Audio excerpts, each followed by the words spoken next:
Ouais, alors, en cette fin d'année 2023, comment ne pas parler de ce qui a fait l'année 2023 à la bourse? Bien évidemment, je parle de l'intelligence artificielle. Alors, aussi incroyable que cela puisse être, il y a encore des gens pour dire, des OMA bien sûr, pour dire que l'intelligence artificielle, c'est une hype, que c'est passager, que ça va dégonfler. Les gens parfois me surprennent. Il y en a qui disent ça va faire comme la bulle Internet. La bulle Internet. Eh ben oui, la bulle Internet, ça ne veut pas dire que Internet a dégonflé. La bulle Internet, qu'est-ce que c'est? Ce sont les milliers de startups qui ont fleuri de nulle part, profitant de la hype de Internet, et qui, pour la plupart, se sont avérés complètement inutiles. Zéro. Alors on s'est rendu compte des tas d'investisseurs qui avaient foutu des millions. Je me dis, mais qu'est-ce que j'ai mis des billes là-dedans? Il n'y a rien à en tirer. C'est ça qui a explosé. Mais les entreprises qui tenaient la route, Google, Microsoft, etc., bah, elles ont explosé. Explosé dans le bon sens du terme. Donc, et ben là, c'est pareil. Sur l'intelligence artificielle, vous l'avez vu, il y a des tas d'applications qui sortent à droite à gauche pour tout et n'importe quoi. Tout et n'importe quoi. Une intelligence artificielle pour faire de la musique, une intelligence artificielle même pour t'aider à cuisiner.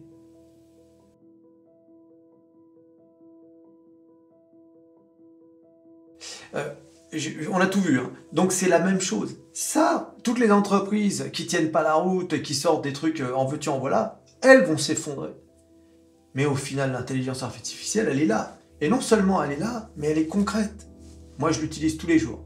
Dire que l'intelligence artificielle, c'est de la hype à la bourse, enfin, excusez-moi, mais je sais plus quoi dire. Là, vraiment, on est au-delà de l'OMA. On est dans le pessimisme quasi maladif. Est-ce qu'il n'y a pas un peu de jalousie du fait que... Voilà, hein, bon, c'est ça aussi, hein, il y a un peu de ça aussi peut-être. Or, il y a une entreprise française qui semble sortir son épingle du jeu, Mistral AI. Hein, on va en parler de Mistral AI, pas dans cette vidéo, mais dans une autre. D'accord?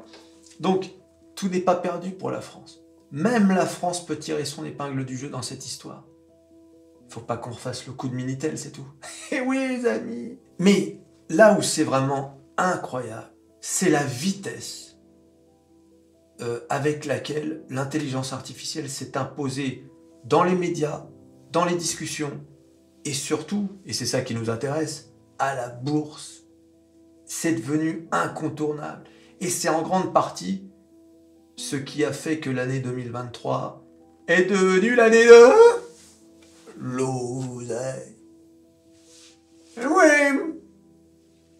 Voilà, un peu. D'abord, revenons au début. ChatGPT, c'est pas apparu en 2023, mais plutôt en novembre 2022. Avec OpenAI, je veux dire. OpenAI, le créateur de ChatGPT. Donc, en novembre 2022, on découvre ChatGPT. Et alors là, ça explose. En seulement 2 mois, hein, ChatGPT va atteindre 100 millions d'utilisateurs. C'est tout simplement extraordinaire. Et bien évidemment, comment dire, Microsoft, qui avait déjà investi dans OpenAI, annonce que l'investissement de Microsoft dans OpenAI, eh bien, ira jusqu'à 10 milliards et peut-être même davantage. 10 milliards de dollars. Tu te rends compte? Ça, ce sont des sommes absolument astronomiques. Comment ça s'est traduit à la bourse? Bah, c'est très simple. Hein, on va regarder ça ensemble. Regardez. Et ben voilà, ça s'est traduit quasiment en une ligne droite. Ah, c'est incroyable. Donc là, on est en novembre 2022. Hein. Donc là, on entend parler de ChatGPT, la petite correction, normale. Et là, regardez, bing, deuxième correction, et bing, all-time high. Et oui, les amis. Et oui. Qu'est-ce que vous voulez que je vous dise? Voilà. Ça, c'est la première boîte qui a bénéficié. Donc là, on est en début 2023. Février 2023, Google, qui ne pouvait pas laisser faire Microsoft, eh bien, décide de lancer Bard. Seulement souvenez-vous du lancement de Bard. Ça a été une telle catastrophe que le titre d'abord a chuté, on va regarder. Hein. Souvenez-vous de février 2023. Regardez. Février 2023. On est là. Hein. Google annonce Bard. Bing.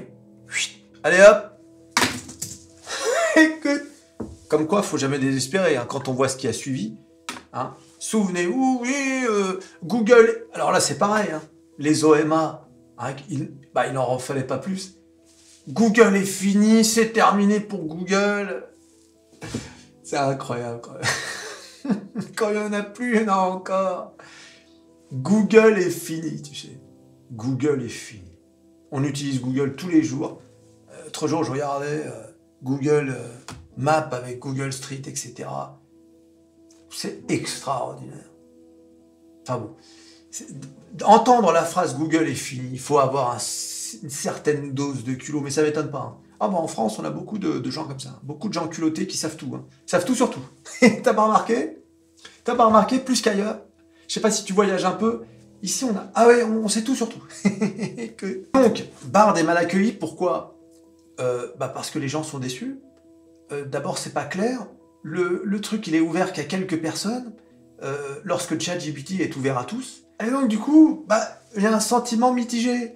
Et puis surtout, pendant la présentation, il y a eu des erreurs qui ont été relevées sur Internet.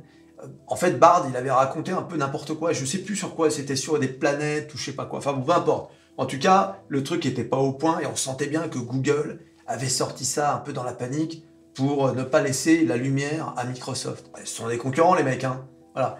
Là où c'est déprimant, c'est que tout ça, ça se passe aux États-Unis, une fois de plus. Une fois de plus, l'Europe, trop occupée à débattre de trucs inutiles, est en dehors de là où ça se passe. Voilà. On est occupé à débattre. Hein, la longueur des truites ou je sais pas quoi. Et oui, les amis. Hein.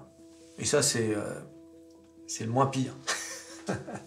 Et alors, là où Microsoft a fait très fort, là on est toujours dans la période janvier, février, tout ça, c'est que Microsoft annonce qu'il intègre ChatGPT à Bing. Donc par exemple, si vous êtes sur Bing, donc là par exemple, si vous êtes sur Bing, hein, là par exemple, vous voyez le meilleur site de bourse et des finances, est nommé métamorphose47.com. Je vais pas vous faire regarder. Ah non, parce que... Ouais. Et que vous cliquez sur cette icône, alors, ça a été renommé Copilot. La Copilot, eh bien, l'écran se coupe en deux. Hein, vous pouvez même le diviser en moitié. Hein. Et là, vous avez la version de ChatGPT.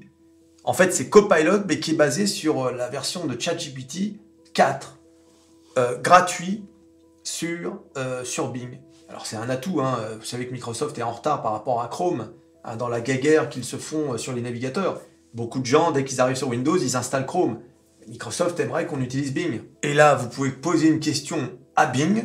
Quel est le meilleur site de bourse et de finance? Voilà. Et là, il recherche. Voilà, j'arrête la réponse parce que ça n'a pas répondu métamorphose47.com. Donc, comme vous pouvez le constater, c'est pas au point. Voilà, excusez-moi de vous le dire, mais c'est incroyable ce qu'on vient de voir. Ah, cela dit, dans la réponse, là, je vous le montre pas, mais ils ont mentionné DeGiro. DeGiro, c'est mon courtier. Si vous voulez vous inscrire à DeGiro, le lien dans la description, les amis. Mais oui, vous avez besoin d'un courtier pour investir à la bourse. Mais oui, les amis. Le lien dans la description, inscrivez-vous à DeGiro. Vous n'avez même pas besoin de mettre d'oseille. Tout ce que vous avez à faire, c'est de vous inscrire. Oui, oui. Comme quoi, t'as vu un peu, c'est pas au point. Quand j'ai demandé quel était le meilleur site de bourse et de finances, ils ont même pas répondu métamorphose47.com. C'est incroyable. Ouais, tiens, j'arrête cette vidéo. De toute façon, moi, je vais te dire, l'intelligence artificielle, j'ai jamais cru. Une bulle. Donc voilà, en gros, Microsoft a misé vraiment sur l'intelligence artificielle. Et là, vous avez vu, hein, Copilot, mais Copilot, ils vont le mettre partout. Hein, dans Windows, dans Office, on va le voir. Donc c'est une stratégie payante pour Microsoft. Et vous avez vu le cours de bourse, hein, revenu au plus haut, a dépassé le all-time high, c'est extraordinaire. Alors je vous l'ai déjà dit 100 fois, hein, Microsoft c'est un peu mon chouchou, c'est ma plus belle valeur. Voilà, donc il faut quand même dire un disclaimer, je suis obligé de le dire, je suis obligé de l'avouer. Et oui, en mars L'arrivée de Mark Zuckerberg, qui lui aussi annonce que Meta, désormais, travaille sur l'intelligence artificielle.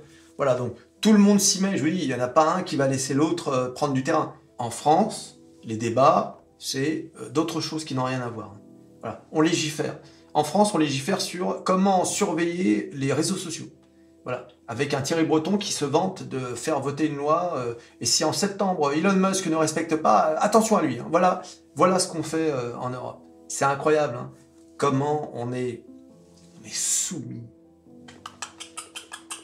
Je suis désolé de le dire, hein, mais voilà, ça me fait mal au cœur, hein, autant qu'à vous. Hein. En avril, Google annonce réunir DeepMind et son équipe de IA, Brain AI, pour former Google DeepMind. Donc là, Google, il va à fond. Là, ils ont compris que c'était ça passe ou ça casse, parce que ça va très vite, hein, je vous l'ai déjà dit, dans la technologie, tout va très vite, tout peut s'effondrer. Je prends toujours l'exemple de TikTok qui arrivait de nulle part pendant le Covid, qui existait un peu avant, mais tu voyais des gamines danser, et qui est devenue aujourd'hui l'une des plus grosses plateformes de réseau social au monde, avec 150 millions d'Américains qui l'utilisent 90 minutes par jour. C'est pour ça qu'ils sont là. Ben oui, ils ont peur, les sénateurs. Parce que là-bas, ils disent les choses, ils disent ce qu'ils ressentent. Tu vois, c'est fini la propagande. Et oui, la télévision. Regarde pas la télé. Regardez la télé, vous. Non. Éteignez la télé, sauf pour regarder des films, des choses comme ça. Mais la propagande, elle est absolument terrifiante. Alors, chaque fois que je tombe sur la télé, parce que ça m'arrive quand même, quand tu vas voir quelqu'un, etc., ou même tu peux tomber sur une vidéo sur les réseaux sociaux de gens qui partagent, tu regardes, et tu te dis, ah mon Dieu, ah là, tu peux plus. La propagande, mais comme t'as jamais vu, c'est insupportable. Tu sais, mais toi qui es informé, tu te dis, c'est pas vrai. Seulement, c'est pas pour toi, ça. C'est pas pour toi qui es sur Internet toute la journée à connaître tous les détails. C'est pour Josiane. Ne l'oublie jamais. La télévision, c'est pas pour les mecs comme toi et moi. C'est pour Josiane. Oui. Un peu. Et elle, et je vais te dire, elle boit tout ce qu'elle voit à la télé, elle l'intègre, c'est aussi vrai que la Terre est ronde. D'accord? Mais oui, mais c'est ça. Et Josiane, elle n'a pas le temps d'aller traîner sur Internet comme toi, qui fout rien de la journée. Alors, toujours en avril, Amazon, je vous dis, les 7 fantastiques. Vous vous rendez compte? Tous ces mastodontes qui se laissent pas faire. Regarde la vitesse à laquelle il réagit. Là, on est à peine en avril. En 4 mois, tous les 7 fantastiques réagissent au quart de tour. Tiens, c'est marrant ma voix. Elle est en train de s'enrouer. Et donc, Amazon annonce sa plateforme Bedrock qui permet à ses clients d'avoir accès à l'IA générative et à ses propres modèles de base Titan. Bon, on va pas rentrer dans les détails, on n'en a rien à faire. L'important, c'est que on sache un peu les grandes lignes. Donc, en mai, Google décide enfin d'ouvrir Bard à tout le monde. Ça y est, au grand public. Microsoft décide d'ouvrir donc Copilot, il communique sur Copilot et il décide de le mettre dans Windows 11 et on sait que Copilot va finir dans Microsoft Office. Ils ont même annoncé ultérieurement, on le verra, un abonnement. C'est ça qui compte, parce que c'est bien beau d'offrir des services à droite à gauche, mais à un moment donné, il faut monétiser. Il faut qu'il y ait de l'oseille, soit sous forme de publicité, soit sous forme d'abonnement. D'accord? Moi, par exemple, je suis abonné à Microsoft, donc je paye tous les mois, pour avoir accès à ce qu'on appelle Microsoft 365. Donc tu as accès à Word, Excel, Outlook, et puis tu as aussi accès au cloud. Donc tu as 1 teraoctet, ou 2 ou 3, enfin selon le prix que tu payes. Hein. Dans le même temps, tu as une autre boîte qui explose. Laquelle? Nvidia, bien sûr. Parce qu'on apprend, et il faut être honnête, les marchés, vraiment ceux qui étaient spécialisés là-dedans, ils le savaient. Mais l'investisseur lambda, il apprend que quel moteur de ChatGPT pour calculer toute cette intelligence artificielle? C'est Nvidia. Et regardez les graphiques. Regardez. Là, on est en octobre. Bon, là, c'est une remontée, on va dire, technique. Et vous vous rendez compte, on était à une centaine de dollars avec Nvidia. C'est l'une des plus belles affaires de l'année. Et là, bing, on va voir l'ascension avec ChatGPT. Regardez, c'est tout simplement incroyable. Et en mai, on va avoir une explosion qui va faire passer Nvidia d'environ 300 $ à carrément 400 $. Voilà, regardez. C'est en quelques jours. Hein. Et ensuite, on n'a pas arrêté de monter jusqu'à 500. Nvidia, c'est l'histoire de l'année. Hein. Je veux dire, il faut quand même le dire, c'est extraordinaire. Bah oui, en un an, t'as ChatGPT qui explose. Hey, c'est qui propulse ce ChatGPT? Nvidia, bing. Bon bah l'investisseur, il est pas plus con que toi. Hein. Bing, il met l'argent là où ça se passe. Hein. Il va pas mettre l'argent ailleurs. Et ça, c'est que l'intelligence artificielle. Et en plus, quand on sait qu'Nvidia, c'est également le fabricant des puces RTX, enfin ce qu'on appelle les cartes graphiques, et en plus que ces cartes graphiques sont utilisées pour le mining, pour les cryptos, bon bah alors là, je veux dire, c'est une entreprise, tu peux pas ne pas avoir des billes dans Nvidia, c'est pas possible quoi. Et donc en mai, Nvidia va dépasser 1 trillion de dollars, 1000 milliards de dollars pour la première fois de son existence, de capitalisation. 1000 milliards, enfin... on prononce ça comme ça, mais vous vous rendez compte de ce que ça représente, 1000 milliards. Pour vous donner une idée, la dette de la France, c'est 3000 milliards. C'est-à-dire 3 fois Nvidia. C'est fou quand même, la dette de la France, de tout un pays comme la France. Et oui. Alors, juillet va marquer un petit tournant en quelque sorte, puisque en juillet, les administrations commencent à s'inquiéter de la puissance de l'intelligence artificielle. Et les administrations européennes, mais comme américaines, l'administration Biden, vont commencer à réclamer des garde-fous, en quelque sorte. Donc, ils vont légiférer pour qu'on ne fasse pas n'importe quoi avec l'intelligence artificielle. Bien évidemment, légiférer, hein, c'est notre spécialité en Europe. Donc là-dessus, on est bon. Hein, on est coté à combien, là?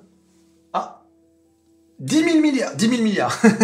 Ah, s'il y avait une entreprise cotée à la bourse européenne de législation, je mettrais tout mon oseille dessus. ça, tu peux être sûr que cette entreprise, elle tombera jamais. Hein. Ce sera jamais une saucisse. Juillet, c'est également le mois où Microsoft décide d'annoncer son abonnement à 30 $, et Google, dans la foulée, décide la même chose. Bah, nous aussi. Nous aussi, on va faire payer 30 $. Tu vois un peu comment ça marche. 32. Il y en a un qui aurait pu dire, ouais, bon, bah moi, je vais faire 20 $. Non, tu vois. Un peu. On va devoir raquer les gars hein, pour utiliser l'intelligence artificielle. Ça va pas être gratuit. Hein. Oui. Mais nous, en tant qu'investisseurs, c'est pour nous l'occasion de savoir où mettre ses billes. Parce que nous, on veut justement ça. Nous, en tant que particuliers, oui, bah, c'est toujours un peu... t'as pas envie de payer, forcément. Mais c'est pour ça, tu sais, je dis toujours, si tu dois acheter un iPhone, avant d'acheter un iPhone, achète des actions Apple. D'accord? Parce qu'au moins, quand tu iras acheter ton iPhone, et que tu auras toujours ce sentiment de te faire arnaquer, hein, parce que bon, c'est quand même un truc à 1000 € et qui a coûté 200 €, il y a quand même un petit coup quand même. Hein. Mais si tu es actionnaire, tu dis bon, au moins je suis actionnaire. Tu vois, il y a un petit peu de, voilà, comment dire, ça compense en quelque sorte. Hein. Bon, pas complètement, hein. Il faudra vraiment être un gros actionnaire pour compenser vraiment, mais je veux dire, t'as compris quoi. Septembre, Amazon décide d'investir 4 milliards de dollars dans son concurrent de ChatGPT, enfin d'OpenAI plutôt, Anthropic. 4 milliards de dollars. Allez, vas-y, 10 milliards par-ci, 4 milliards par-là. Alors on regarde un petit peu... Et alors c'est marrant parce que si tu regardes le graphique d'Amazon, septembre, donc qui est cette annonce d'investissement de 4 milliards, eh bien c'est certainement la plus mauvaise période pour Amazon, puisqu'on a cette grosse correction, voilà, cette grosse correction là, d'Amazon qui passe de 145 $ à 119 $ en octobre. Au passage, hein, juste au passage, hein, Amazon, qui était donc à 118 $ il n'y a pas si longtemps, hein, fin octobre, et qui aujourd'hui est à 152 $. Amazon a pris 27% en même pas 2 mois. Ah non, je vous dis, les opportunités sur les 7 fantastiques, c'est extraordinaire. Et encore une fois, j'ai vu des OMA dire que Amazon, ça allait s'effondrer, etc. Que c'était... Enfin, vous vous rendez compte, Amazon, que j'utilise au moins, je sais pas combien de fois par mois. Enfin, je sais pas d'où ils sortent ces mecs-là, mais si on le sait. Depuis le boulot. Alors, on peut plus de ces gens-là, je te jure. Bah les pauvres. Et on va avoir un peu pitié parce que eux, hein, ils ont pris une sacrée raclée quand même les OMA en 2023. Oh, regardez ma vidéo d'hier où je vous donne mon point de vue sur ce qui va se passer en 2024. En novembre, on a eu le drame avec Sam Altman, le PDG de OpenAI, qui est viré par le conseil d'administration. Microsoft, dans la foulée, l'embauche, et puis finalement, non, il revient à OpenAI. Voilà, c'est un truc de drag queen. Donc ça veut dire que Microsoft, vraiment, est très influent là-dedans. Bah, tu m'étonnes, quand tu as décidé de mettre 10 milliards de dollars, tu as quand même ton mot à dire. Et puis, faut voir l'impact dans les médias, dans le monde, de cette news. Enfin, je sais pas si tu t'imagines quand même. Il y a 1 an et demi, personne ne se connaissait Sam Altman. Aujourd'hui, le mec qui se fait virer, ça fait la une des journaux. Donc c'est pour te dire que il y a un avant et un après 2023. Il y a un avant et un après ChatGPT. Il y a un avant et un après intelligence artificielle. Voilà. Toutes les personnes qui nient ce progrès technologique sont soit des OMA qui ont loupé le train de l'oseille et qui ont la rage, soit des gens qui sont complètement à côté de la blague. Je ne sais pas comment le dire. Ça me fait du mal de le dire parce que voilà, chacun pense ce qu'il veut, mais il faut quand même être honnête. Je veux dire, si tu ne vois pas la révolution technologique qu'on est en train de vivre, allez voir sur MetaPerso ma vidéo sur le robot de Optimus, le robot de Tesla. C'est extraordinaire. C'est une révolution. Quand tu vas avoir ce robot qui va être associé à l'intelligence artificielle, comment dire, là ça va être le film iRobot avec Will Smith. Quand on n'est pas compte, les gars. Dans 10 ans, vous vous imaginez, projetez-vous dans 10 ans. Vous imaginez où on sera? Vous vous rendez pas compte? On est en train de vivre quelque chose d'extraordinaire. Les 10 années qui viennent vont être excitantes comme jamais. Et en décembre, donc là on y est, hein, c'est là, vous avez la semaine dernière, ou il y a 2 semaines, je ne sais même plus, Google qui a fait la présentation de Gemini, donc c'est vraiment, voilà, ça y est, qui dit à Microsoft, ok, tu as ton ChatGPT, tu as ton Copilot, moi j'ai Gemini. Alors, il y a une polémique, j'ai pas encore fait de vidéo dessus, j'ai pas eu le temps, mais apparemment il y a une vidéo qui a circulé, tu sais, c'est une vidéo où le mec dit, il est en train de dessiner et tu as Gemini qui est en train de commenter en direct. Apparemment, c'est un fake, on ne sait pas. Je vais regarder ça de près. Mais voilà, en tout cas, Google a frappé un grand coup, là encore, sur Gemini. Concernant Tesla, Tesla n'est pas en reste, puisque Tesla a sorti son AI, son intelligence artificielle Gork. Et alors, ce qui est marrant avec Elon Musk, souvenez-vous, quand il voyait qu'il était totalement dépassé, il en appelait aux politiciens pour faire attention. Attention à la dangerosité de l'intelligence artificielle. Tu penses bien qu'il disait ça parce qu'il était en retard. Il était en retard. Maintenant qu'il a un peu rattrapé son retard, tu l'entends plus dire ça. Ah, il est malin, lui. Hein. Ah bah lui, il est malin comme un singe. Voilà, donc 2023 a été extraordinaire en termes d'intelligence artificielle. Et à la bourse, on a vu les 7 fantastiques faire exploser tous les records, tous les indices.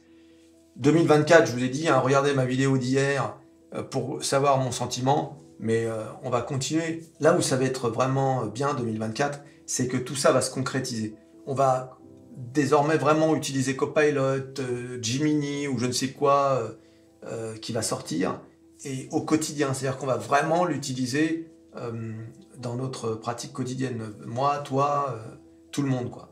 Et ça va être extraordinaire. Voilà. Tu t'abonnes, tu likes, tu partages, tu cliques sur à peu près tout ce qui peut être cliqué, l'intelligence artificielle, les robots, et on se revoit à la prochaine vidéo. Allez, salut!